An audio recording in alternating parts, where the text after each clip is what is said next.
Good evening, and this is Bob Pace, and I'm your host of this live podcast, Fight CPS and Stop Taking Our Children. We have a guest that we had this morning, Christopher Griffith, and it's my pleasure to see you again. I need to go over a couple things first, uh, how to interact with this podcast. Now, I'm here to help you all listeners fight your CPS case. I'm so sorry that you have to go through all that.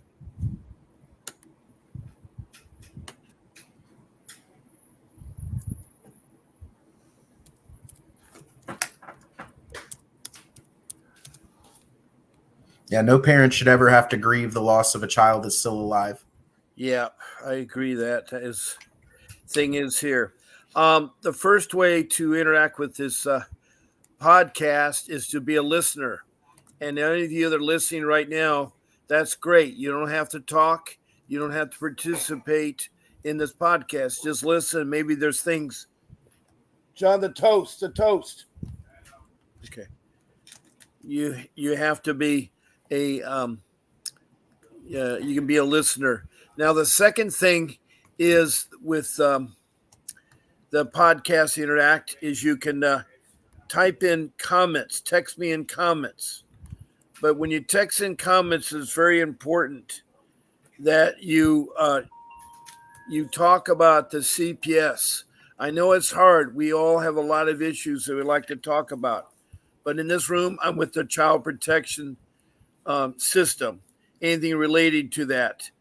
It's a government agency, a part of social services that's supposed to protect our children from neglect and abuse. And if they break the family apart, they're supposed to do family reunification, bring the family back together. But apparently they missed that part about reunification.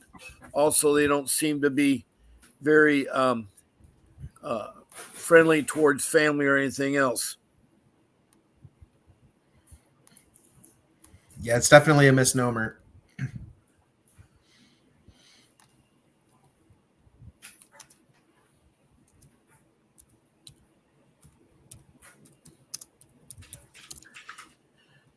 Now, further with this podcast is that when you text a comment, it's important to show your name, city, state, or country.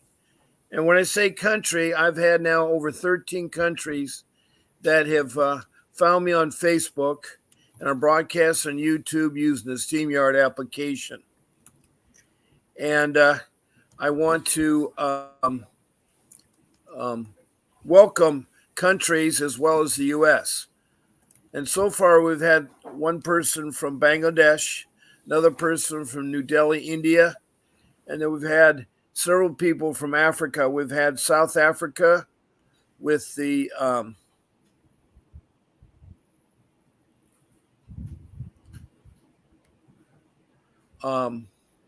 province in South Africa. We've had Mozambique, which is opposite Madagascar, which is an island off East Africa. We've had Rwanda, which is near Lake Victoria.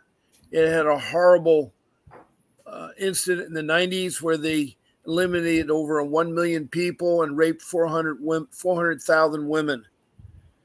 And it was terrible. But this person that came on talked how things recovered and so forth. Also, up in northern Africa on the coast is Liberia, that's come on to my podcast. And Liberia, his guy is Archie, comes on a lot and talks about his scouting program in Africa. Now,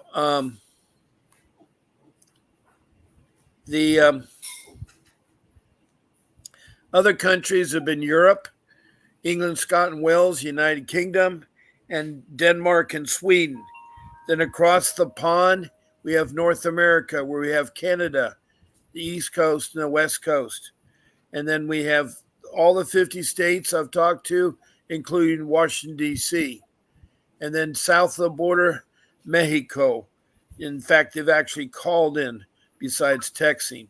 And then I've had across the Pacific, the land down under Australia, and they have been a part of the program. And I forgot to mention South America. We've had Ghana, which is east of Venezuela and north of Brazil. So those are the countries that have come in there. Now, be complete with your CPS case. Try to start off with your family makeup. Are you a husband, wife, a girlfriend, boyfriend, partners, lovers? And then how are the children set up? Do you have the same parents? Are there different parents? And what are the ages of the children and the sexes of the children? Then I'd like to know what allegations did they allegedly accuse you of, and explain a little bit about that, as well as how they took your children. Did you give them to them? Did they ask you for them? Did you drive down to the agency and give it to them? Those are kind of things I like to know, and then where you're at on your case. So comments is the second way that you interact with this podcast. Now, the third way is you can be a guest, just like Christopher is. And to schedule as a guest, all you would do is contact our show producer, Grace, at VincentWDavis.com. That's her email. You can email her. I'm on 14 times a week, twice a day. I'm on at 10 in the morning, Pacific Standard Time, except Sunday I'm on at 8. And then on the evening, I'm on at 7 o'clock in the evening. And it is easy to be a guest. She will tell you what to do and not to do, and she'll give you the link to get on. And I really thank Grace for what she does behind the scenes. She really helps me a lot. So just email her, Grace at VincentWDavis.com. Now, lastly, you can do is you can call in, and you can call me at my office number, 626-698-0990. I have Vonage on my phone, and I'll reach you there. And so that is the fourth way. So being in the room is 1. Text me comments is 2. 3 is be a guest, and 4 is a call in. That's how you interact with this podcast. You have to recognize that we're with a horrible agency. They're corrupt. They're not transparent. They lie. They build you up. And worst comes to worst, if you're a foster care kid, you're abused later in life when you have children. That's how bad that CPS is. They're bad. And I know that Christopher has talked his morning show about how bad he had it when he was a foster kid and how horrible his life was. And he wants to do some radical changes. And so he asked to come on again tonight. And I welcome him back, Christopher. Thank you, And Bob. Christopher, by the way, is from Oceanside, California, where he's residing now. He used to be in Florida. That's where his case was. But he was in foster care as a child, and later his children were taken into foster care. So, Chris, would you like to expand more on what you were telling us this morning? Well, actually, my children were not taken into foster care. So in my case, the I'm sorry, I forgot that. No, it's okay. So my children were influenced by workers who worked for the Department of Children and Families, who came into the courtroom and testified against me, testifying, saying that I was verified abused both in and before foster care, and that I was a torture survivor, in order to use that information against me and justify in a family court proceeding the denial of any contact whatsoever with my children and their loving father. So, but that corruption runs a little bit deeper than just the Department of Children and Families, but their part of it definitely didn't help. This case got really bad into corruption with my ex-wife. Her father was he hired the family court judge's cousin, a relative, to represent her in court.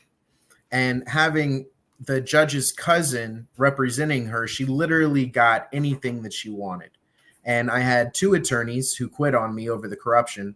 One, saying that this isn't how things are supposed to go. I don't know what's going on here, but I obviously can't help you. And they both refunded me my money.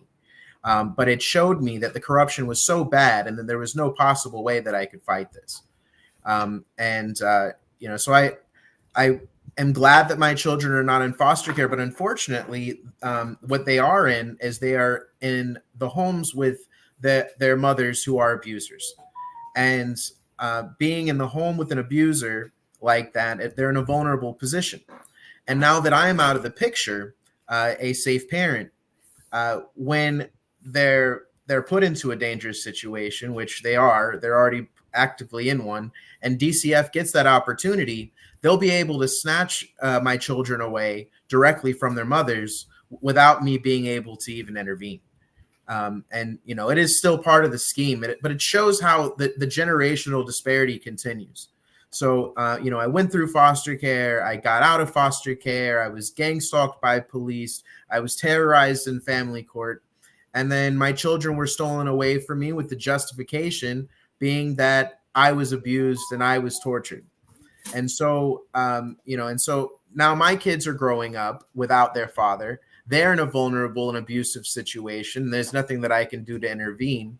And so they're going to grow up probably, pretty messed up considering the situation. My oldest son, before they took him away, he was in private school and he was thriving and doing well, and he was a happy kid. But he was begging me to not make him go back to his mother's house. And I did everything that I could and reported all the abuse that I was informed of, only to have DCF turn on me instead. Because of my history of being in foster care. Throughout the records in the DCF records, they've fudged all sorts of allegations about me in their records, saying that I had been to prison for crimes that I've never even been arrested for or accused of by anyone, and things I've obviously never done, but just to pad the record against me, so that whenever things arise with my children, they're sure to keep the children away. But I've actually gone through their records, and literally every record, all of them, nearly, they're biased, they're weighted against me, and they bring up my foster care history as a justification to say that I am I'm not a worthy witness, that I'm an abuser, potentially, just because of the fact that I've suffered abuse. And it's not fair to the children, because they have a good, loving dad that misses them and literally thinks about them all the time. And we had a very good, strong, close bond, and it was severed suddenly, without any warning. I was libeled across the entire world. My case, the arrest, it was on Yahoo Lifestyle, London Metro News, Australian Honey, and people were talking crap about me all over the world, calling me a bad dad. The sheriff's office had a plot for a long time to find some way to wrap me up in something that I had nothing to do with, and they just wanted me gone. And they finally got it. It took them years. But with this one, they really did it. They took a child rights advocate, and they called him a child abuser to completely discredit him and stole his kids. And it's a very sick scheme, and it's very in depth. And there are multiple points to it. But the fact of the matter is all the evidence that the crimes I was accused of, that I didn't commit those crimes, is right there in the record. And the fact that the state attorney's office had the exculpatory evidence that proved I was innocent just shows the level of corruption we're dealing with.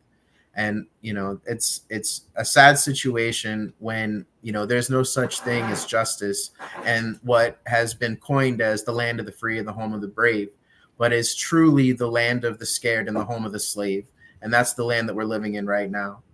I'm appalled that injustices like these are able to occur. The United States has more people imprisoned and incarcerated than anywhere else. These children come, these people, these adults, they come from foster care, they come from broken homes, and then the courts, they don't support the family. When we go in the family courts or in the dependency courts, they do not support the family, which creates more people to fill up in their prisons and their jails. It's literally a scheme of a cycle of generational disparity and for the generational gain of these judges and attorneys and those people who work in the government. So you had an incident, I think you told me earlier today, at this nation's capital, Washington, D.C. And you were on the steps of the Lincoln Memorial. What were you doing there? I was on the steps of the Lincoln Memorial, pretty much saying the same things that I'm telling you, that the immunity is our enemy, and the immunity that exists that's working so hard against us is the immunity of the political parties, the major political parties, and those people who represent them, the immunity of the blue wall of silence, the secret code amongst officers that they won't report each other's crimes, and the immunity of the Bar Association, the attorneys, judges, prosecutors who all commit crimes against us and are exploiting us and submitting us into slavery. And it's that immunity that's really working the worst against us. Immunity in itself is criminal. Our Constitution says that there will be no titles of nobility. Well, immunity is a de facto title of nobility. Any title that gives you immunity is a de facto title of nobility. That makes it unconstitutional. And so it's that immunity that allows children to be trafficked and adults to be trafficked like they're doing right now. Because that's what it is. Foster care is child trafficking. Forced adoption is child trafficking. And mass incarceration is adult trafficking and child trafficking as well, because they've got a mass incarceration for children. Children don't get bonds. This country, children don't have any rights whatsoever. If a child steals a pack of bubble gum, they go to juvenile hall and they do not get a bond. They don't get released until the judge says so. And that creates a coercion effect, because the child is given plea deals and is told, if you sign this and you agree to this, then we'll let you out. And that's the only way that they can get out. Well, that's exactly how the courts are for the adults as well. So they're preparing our children for the same situation that they're going to face as adults. They're instituting people into slavery younger and younger. I mean, I was first put into a juvenile hall at 11 years old, I think it was. And it was absolutely appalling how they were treating children. It's sickening. And, when I went into foster care, what I realized that I was trafficked from a group home into the juvenile jail. One of the ways that they were transferring children from one institution to another was through this group home. And there were men who worked at both the juvenile jail and at the group home. So all they had to do was make a phone call, and the police were there to arrest whoever they wanted to arrest and take these kids to jail. And these guys who worked there were so happy to see you on the other side of the wall and the fence. And they thought it was a funny joke to traffic children in between the group home and the jail. And I was one of those children that they did that to. They are literally recruiting for the jails from foster care. When kids get out of foster care, they are targets. Anytime your name gets put into the system, you are literally a target, and you are harassed. When I tell you that these guys will strip your car down, pull you over 3 times a week, I lived it. They forced me out of 2 towns in 1 state. So I cannot. That was all in Florida, right? Florida, yeah. 2 towns in Florida and the whole state of Florida at this point. Right now, there is a human trafficking order on me in Florida. They are attempting to traffic me in Florida for a child support debt based off of the theft of my children and on fraud that they entered into the record, saying that I made way more money than I've ever made in my life, so that they could inflate the child support amount to more than my income, so that they could ultimately traffic me for a debt that I can never pay. It's called peonage. It's a form of slavery. It's debt slavery.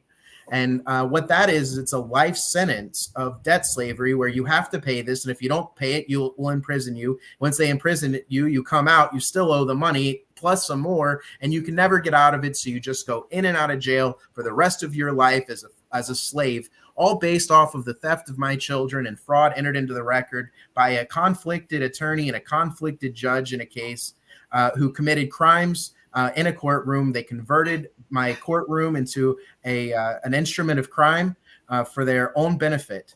And it's absolutely sickening that these things happen. But I know that I am not the only one who went through this. There are so many parents who have dealt with similar situations like mine, who have dealt with this type of corruption.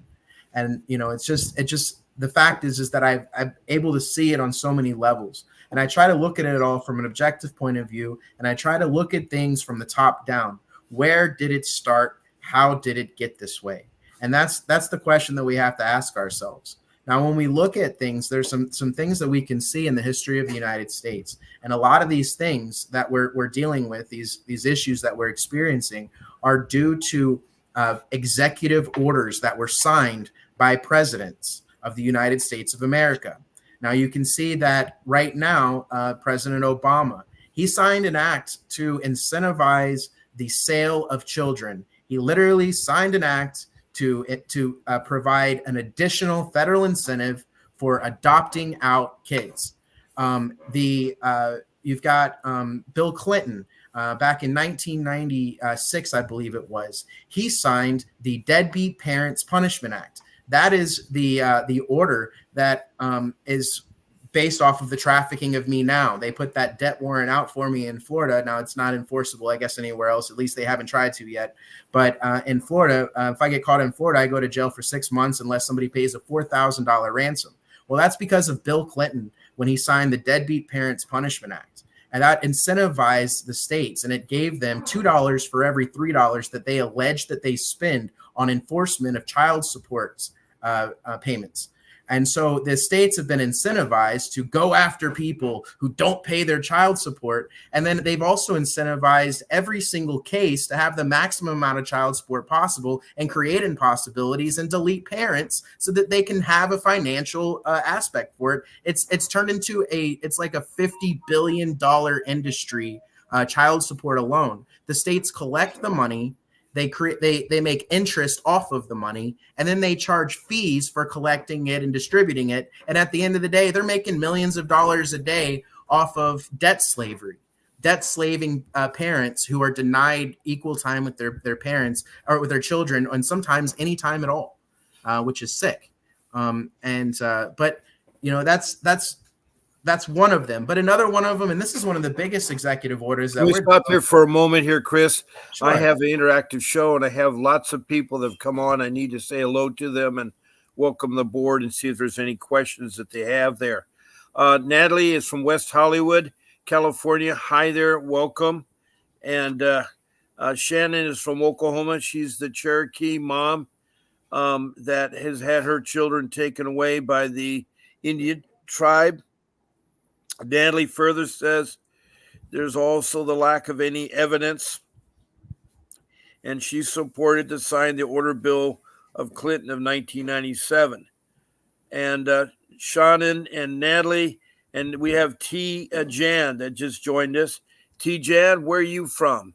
And of you ladies that have come in the room, is there a question you want to ask me or Christopher that can help you out? Christopher is a foster youth that has had problems with his children, and he's had some really serious problems there. And so Tori is from Utah. Welcome, Tori from Utah. T-Jan is Tori from Utah.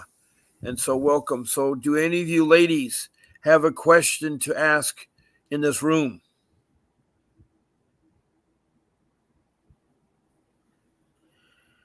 And I have a question. Why is the American flag upside down now? It wasn't earlier. It was right side up. Oh, no, it was upside down earlier. This flag stays upside down because right now the United States is in a distress.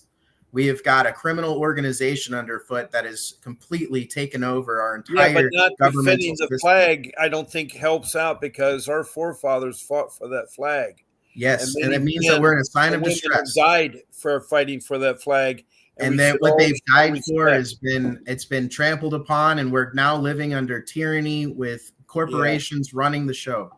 Well, I understand that, and I respect your views, but this is not the forum or the place show disrespect for the Well, flag. it's not disrespect. The Well, to me, military it turns is. the flag upside Yeah. down. So, Okay. you I'm have a to understand what the podcaster, meaning so is. I don't want to show disrespect. And It's I not think disrespect. You my have to attorney understand what it like means. It that. I'm means we're in sorry to disagree distress. with you, It's a sign but of distress. no, it's not. It's a That's what it sign of is. lack of respect. Oh, it's a You Google have it. to understand, There's millions Google of out there. You've people. got a computer in front of Yeah. you. You can Google it and see it's a Christopher, I sign of don't distress. want to ask you to have to leave, but if you sit here and argue with me on this show, you're I'm distressing just, a lot of people. If you want to be on this show, you have to be respectful. And one thing is to have the flag flying right side up. This is not the forum or the political we are forum in for your distress. political We are views. fighting CPS, and CPS is run by a criminal organization. Well, okay. And you do not, it's just a sign of distress. No, it's not. It's It is. disrespect. Look it up. It's Googleable. No. You fellas there are listening. I've had to remove Christopher because he doesn't want to show respect for the American flag. I believe too strongly for the American flag. My father died for the American flag. All the millions of people have died for defending the American flag. It's our chance. I know that our country's bad, but to be disrespectful is not the way about doing it. And I'm sorry, Christopher, but this is about child protection system. I want to talk about the child protection system and help out these mothers. I'm sorry that your children are taken from you, but these people deserve a forum they can come and hear about my rules and hear about how to do things.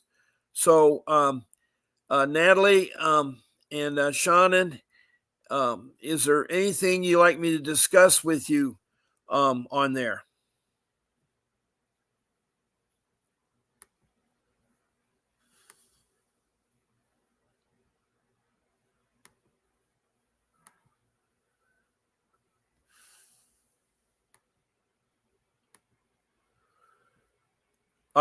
We have rule number one, which is always a very important rule. When I was involved, I should have, I should have, um, got an attorney. And the rule number one is you need to find an attorney, and you need to find someone that has a background in fighting CPS. They're very corrupt, and we have an attorney that produces this podcast. His name is Vincent W. Davis, and he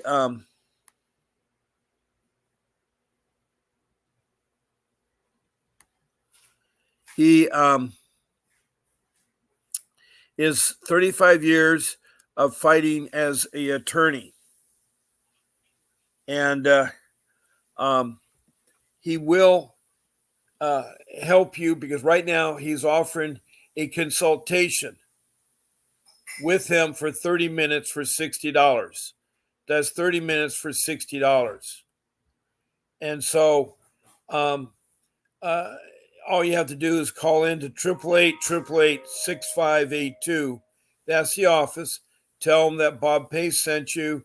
And furthermore, tell them that when you talk to Vincent Davis, that Bob Pace sent you. Without an attorney, you're at the risk of losing your children. I did not realize that. Okay, well, this guy is going to see here.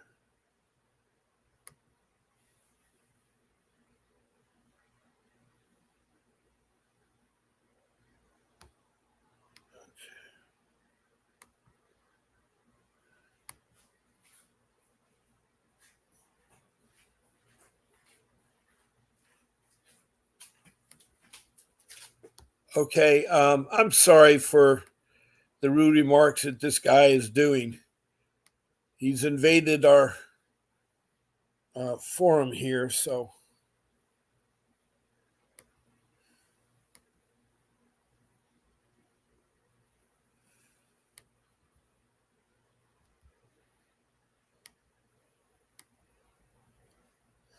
This is not the forum for people to do their politics here.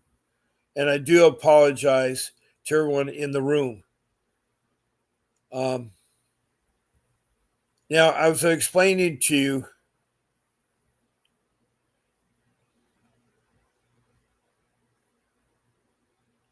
Did you want to call in, Shannon? Did you want to call in? Shannon, do you want to call in? Let me see if Faye would like to call in.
Okay, I'm going to have Faye maybe talk to us. You definitely have to tell him. And that guy's going to come after you. yeah. Well, I don't know if Faye will answer the phone. Yeah, hi Faye, you're live on my show. I just want you to talk to us a few minutes here because we had that guest, Christopher, who was disrupting the room to the point where I had to boot him out. Oh. And I just want you Why? Well, you can ask Natalie and Shannon and the other people in there. Oh. So anyway, it was really rough. I mean, T Jam was in here. People not been here before were trying to talk, and he was talking about too much radical. And then on top of that, he has the American flag upside down, and I'm too proud to have the American flag upside down. My father fought for this country, and his father fought, and a lot of millions of people did. So, Yeah. No way. anyway, you guys are listening. I'm sorry for the interruption. Natalie, I can only talk to one person. I'm talking to Faye. Thank you for calling in, Natalie. Now, it is okay to have a difference of opinion, but this podcast is not the podcast to express your political views. Yes, CPS is corrupt, and we need to address that. But we need to be careful, and I'm hoping to save, hundreds of you people out there who just started a CPS case that can still keep your children. By me saying some of the rules and doing some of the things, they will help you. They will help you. Also, I'm trying to put you in touch with legal help for 30 minutes for $60. A real life attorney would talk to you for 30 minutes for $60, and that's where worth it there. So anyway, I'm sorry, Faye, that I had to boot your friend out of the room, but it got too. He wouldn't follow directions, and then he started plastering the room with his messages. It's all political. He isn't concerned about his children because his children have been taken from them and raised by different mothers. So, it isn't about his children or about his foster care. It's about a political view to overthrow the government. And yes, there's a forum to do that, and that is by outvoting. If you don't like, we have 3 parties right now, probably a 4th party signed up for the president. You can vote for one of those 4 candidates. We have a thing called elections. And so we can make changes. So anyway, as I said about having an attorney, the attorney, I think, is really important because you get your court appointed attorney. Yes, it's free, but the court appointed attorney will not defend your case aggressively. You can use a court appointed attorney, but once you have that court appointed attorney, you will not be able to talk in court or be in court. That attorney speaks for you. So you got to keep that in mind. The CPS hopes you use the court appointed attorney because they don't have to hear from the parents. Also, they know they can control the court appointed attorney. He'll have a caseload of 30 or more clients. So I'm telling you that you got to be careful dealing with CPS. It's just like open heart surgery. If you feel you have the confidence to tear apart your chest and take your heart on it and work on it without a doctor, then do it. But you run the risk of killing yourself. Fighting CPS is like open heart surgery. They're very complex. It's hard to navigate. You're Alice in Wonderland that's fallen in a rabbit hole, and you don't know what room you're in or where you're going.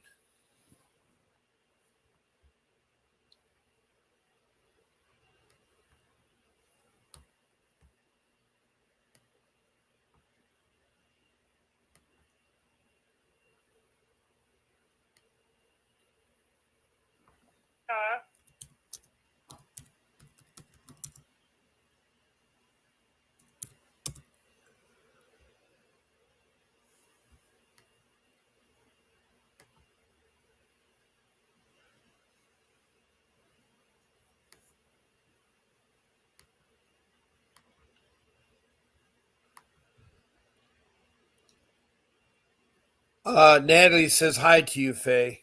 Says hi to you. Hello. Yeah, is there something you like to talk about tonight, Faye? I don't mean to put you in a spot. If you want to be quiet, I'll go ahead and enter a call with you. I just wanted to touch base with you. Oh, no, it's fine. I'm sorry that you had that experience with Christopher. Didn't know that it was going to be like that.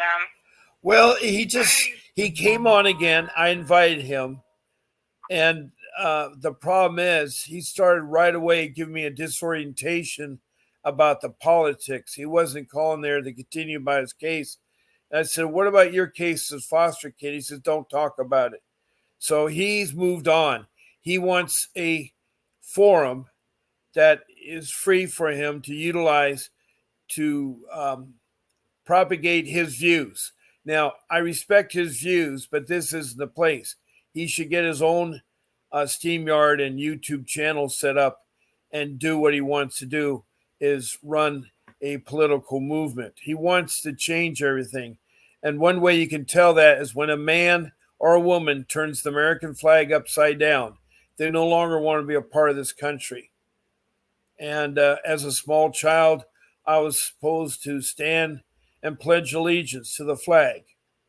And I know that there are people up in heaven that have fought and died for this country, and they fought for that flag. That flag is the most respectful, reverend thing. Through my Boy Scouts experience and through my youth and so forth, I've always respected and saluted the flag.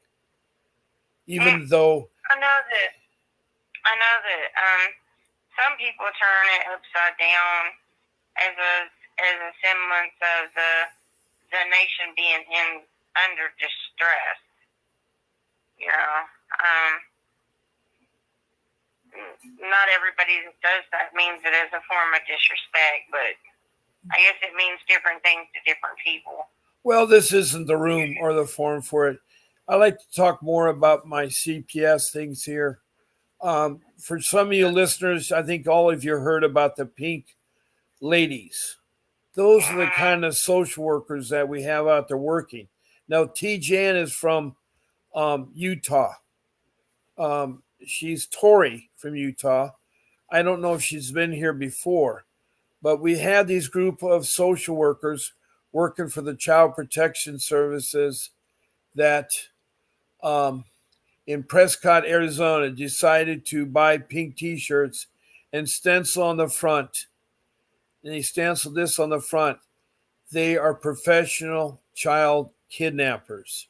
And on the back, they put, "Do you know where your children are at?" And then they paraded to walk around Costco, Target, Walmart, all the big department stores. And it really ruined the families. It really ruined the families. And it was wrong. It was wrong.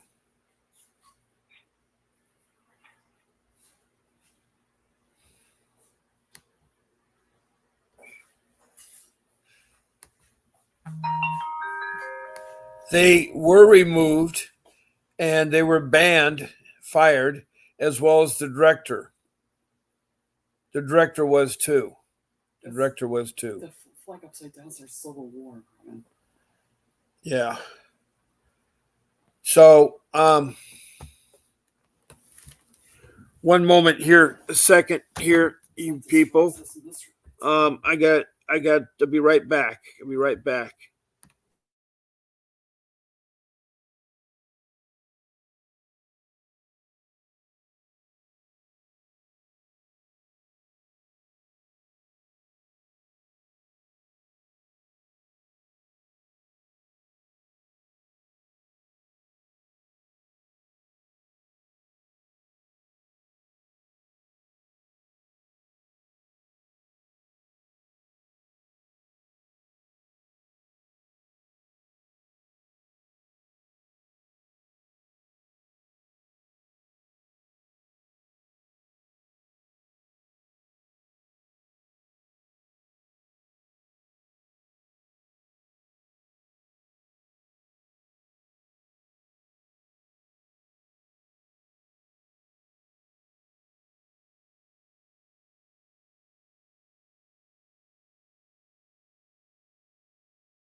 Okay, I'm back to all my listeners. Thank you for listening. We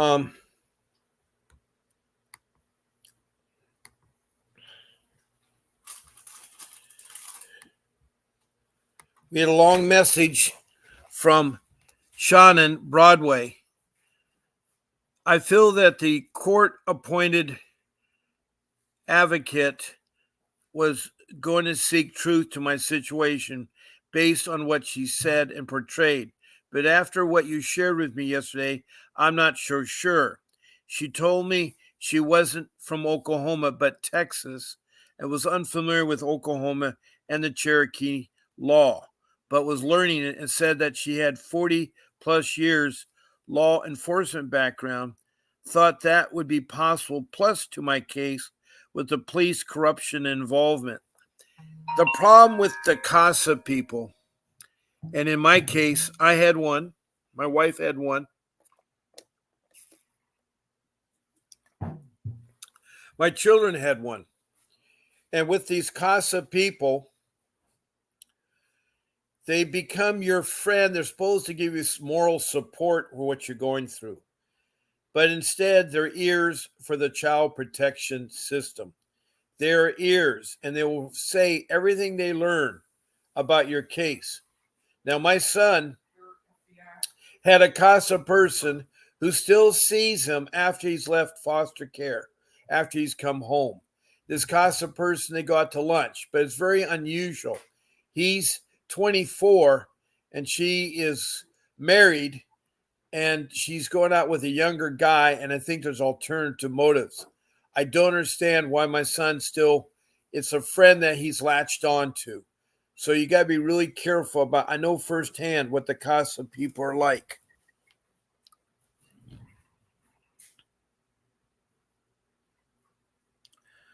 Who is Chelsea Carringer?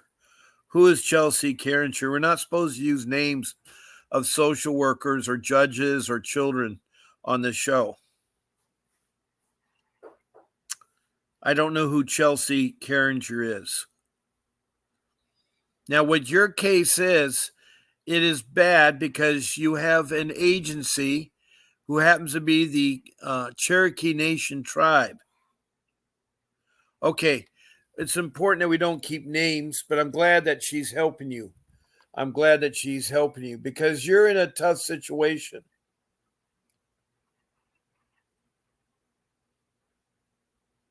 Okay, my son, was stolen into foster care.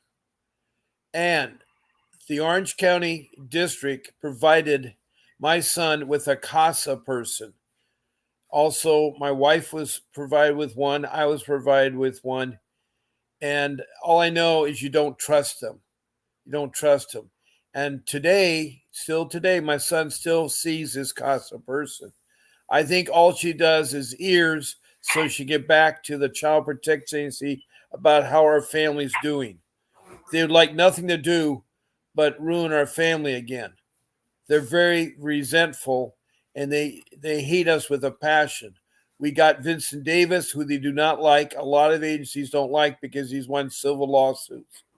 He's done lawsuits, and won millions of dollars back.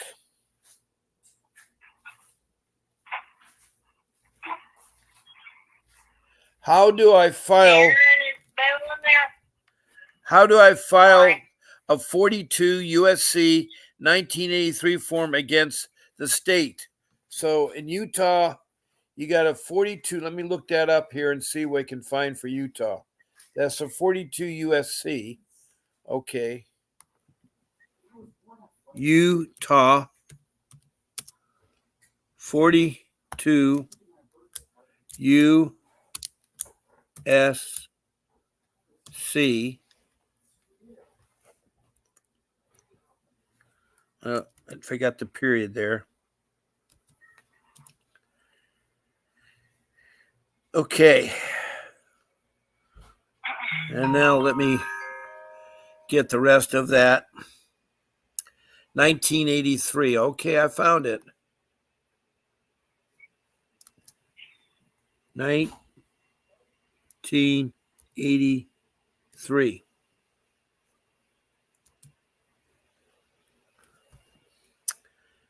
It's a civil action section of the U.S. Code that allows people to sue state and local governments for violating their civil rights. Yes, but you got to make sure your CPS case is over. You cannot file a lawsuit and get thrown out of court against CPS if your case is still open. The other statute states that anyone who deprives a citizen of the United States or other person of the constitutional rights or other rights, privileges, or immunity under the code of law is liable to the injured party. Under the color of law means when a person exercises authority given to him by the government and acts with the appearance the government authorized it, even though they're abusing authority. That's what the color of law is.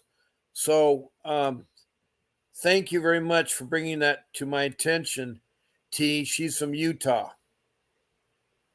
Now, Natalie says, okay,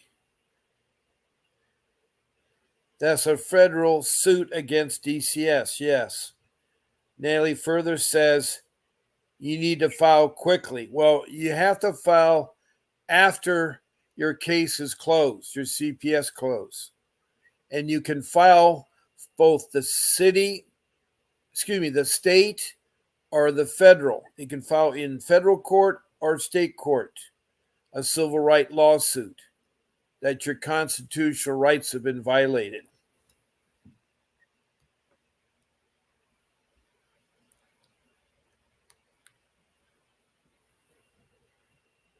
I have a very tough situation. This is from a new person, Stephanie Harris DeVito. I'm in San Diego, California. I have 3 children and 2 CPS cases now at the 12th month review and fighting a criminal case. I need a better dependency lawyer. I'm doing the service. Let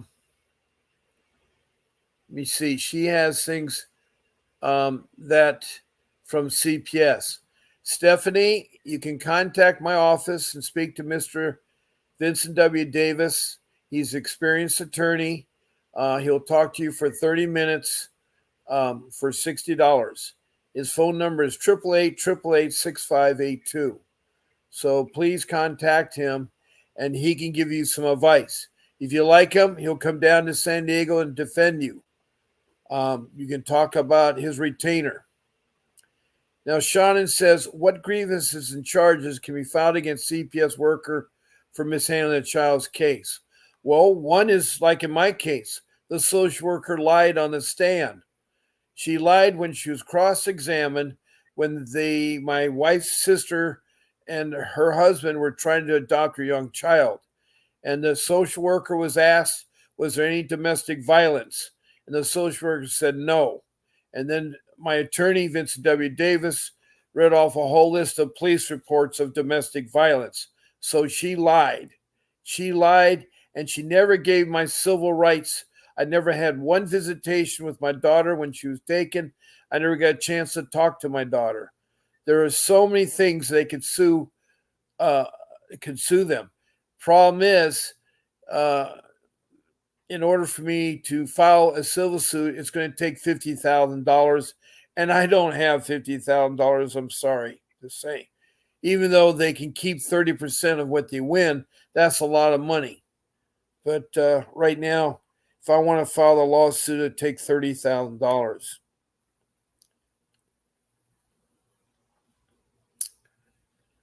Okay, Natalie says, you can file for fraud in California around documents. Yes, you can file for fraud. Shannon says, and what are the statute limitations to file those grievances? You have to look it up. It varies from state to state. In my case, I'm still okay, even though my case is over 2017. But there's a statute of limitation. You have to look it up for Oklahoma.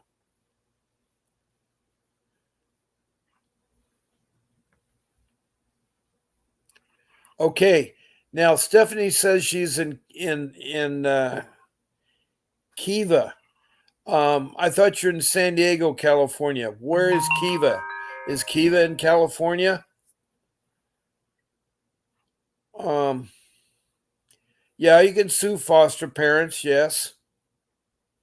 You need discovery witnesses to sue. You need a lot of your court documents. Hello, Happy Feet, and welcome. This is Happy Feet 7. And she says, hello, Bob. Hello, Shalon, and hello, Michael. I'm Happy Feet, stopping to say hello. Oh, I'm glad you stopped by. We need some happiness. So I welcome you back, Happy Feet. I forgot where you're at.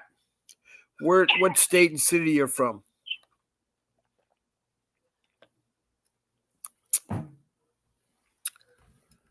So I'm trying to help you. I just talked about rule number 1, to hire an attorney. Arizona, that's right, Happy Feet. You're with the Pink Ladies in Prescott, Arizona.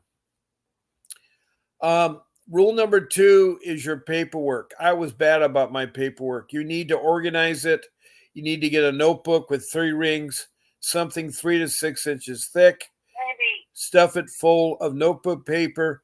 Put dividers in it, and one of the most important things is your list of incidents. Anytime you have an incident, whether it's CPS, police, or family or children, whatever related, you record it. You record the date, the time, the location, and the people involved. Then you do the next line, a sentence about what the incident is. The third line is that you're going to put down what the outcome was. And if you don't have the outcome, you can fill it out later.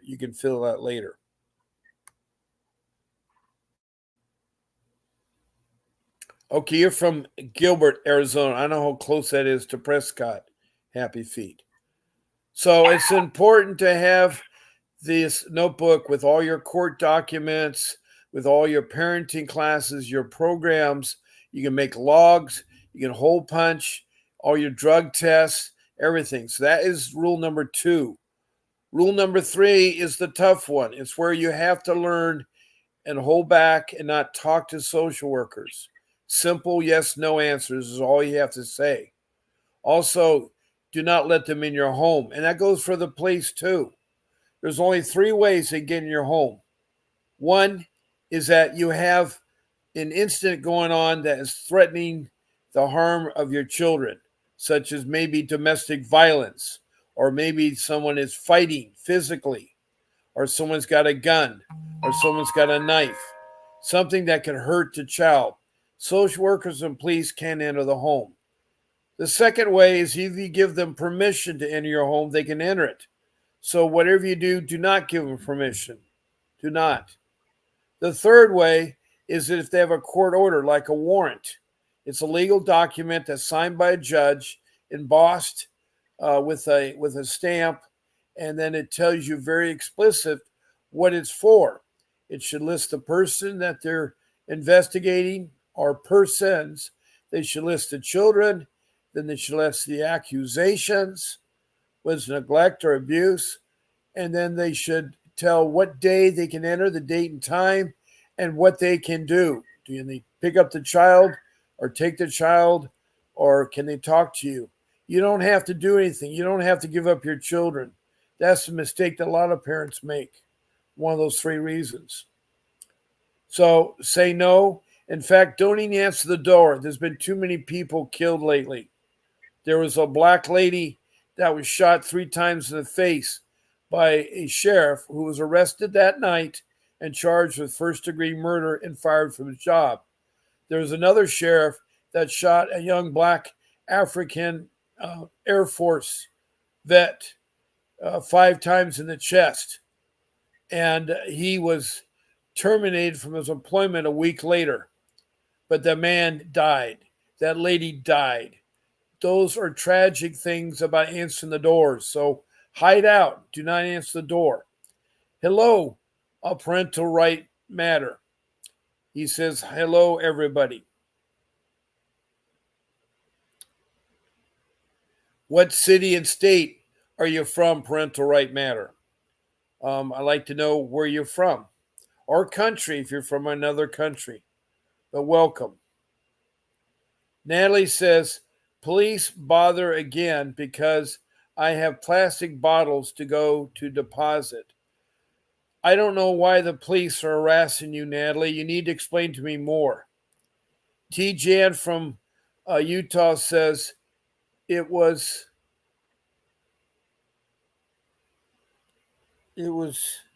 6 times they shot the girl. I'm sorry. I told it was 3 times in the face. I did not know it was 6 times that they shot that lady.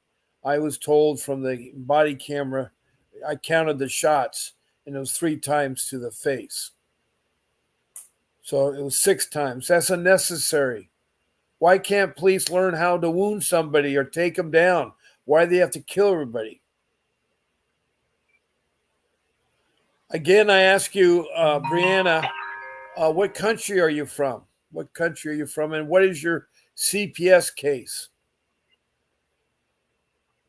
Shannon says, I've recorded and documented it all for 12 months. I just can't seem to get it seen or heard. Well, I'm pretty sure there's news reporters. Why not contact CNN News? They like to talk about things. They're a talker. Contact CNN News.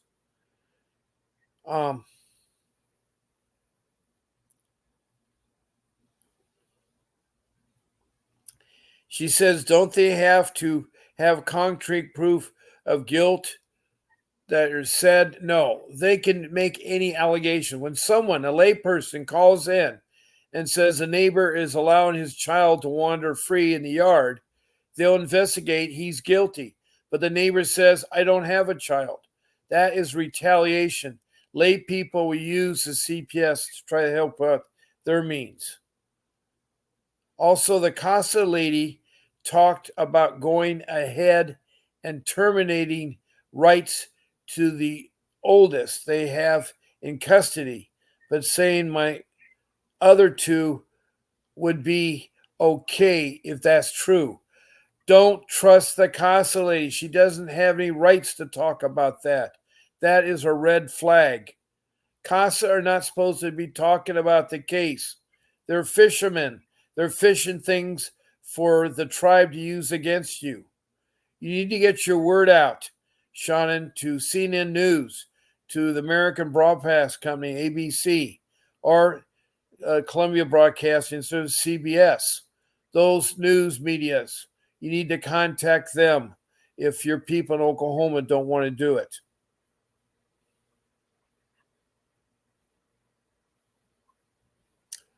Okay, Natalie is outside in the driveway. What are you outside on the driveway for? Okay, parental right matter is Rialto, California. What is your case? What is your CPS case?